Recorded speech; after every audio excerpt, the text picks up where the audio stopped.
Thank you, Jencie, for jumping on board for swim analysis. It was really great to get a look at your stroke, and credit to you, you're swimming really well. That kick you have is really powerful. Let's jump into a few focus points. The first thing we'll talk about today is your catch into setup phase. After you have entered the water, you initiate your stroke with a straight arm. It's only once your arm gets to be in line with your shoulder that you get on top of the water and have the ability to push. This is putting a large amount of force on your shoulders by doing this. We really want to see, once you start your stroke, you initiate by lifting your elbow, bending from the elbow and leading your hand in a directional path towards the hip that you're stroking.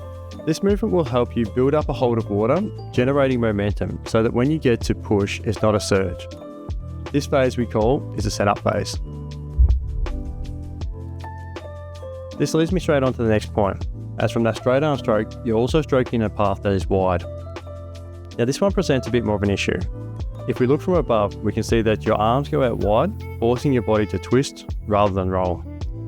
The sign here is the hips drifting laterally and creating a large curve in your body position. Imagine that there is an axis running from the tip of your head through to the center of your hips. This is where you can roll your body in symmetry and balance. As soon as you move your body outside of this plane, there will be a natural reaction to balance your body and stabilize. This is when that nice powerful kick comes in. We can see that kick is the saving grace here, as the force you generate balances out that hip drift and allows you to roll onto the other side. Once we get on top of this width issue here, expect to see this propulsive kick turn into a way of generating forward momentum. Now we did talk about this in the session, but there is a little bit more at play here. So we spoke about your head moving around and the drift it caused through your shoulders, but as we look into it a little bit more, we can see that you're lifting your eye line quite a bit as well. This is not helping your already drifting hips. We can see here when you correct your eye line and briefly move into a neutral spine, your body aligns horizontally, sitting you higher in the water. If we watch this for a bit, we can see your body moves around that horizontal position a lot.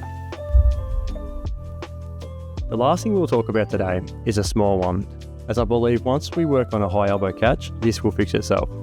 When you enter the water and glide, you're lifting your fingertips ever so slightly and pushing forward with your palm first. This does create a large amount of resistance. Excellent work here, Jencie, and can't wait to see the improvements come together. Keep up the great work.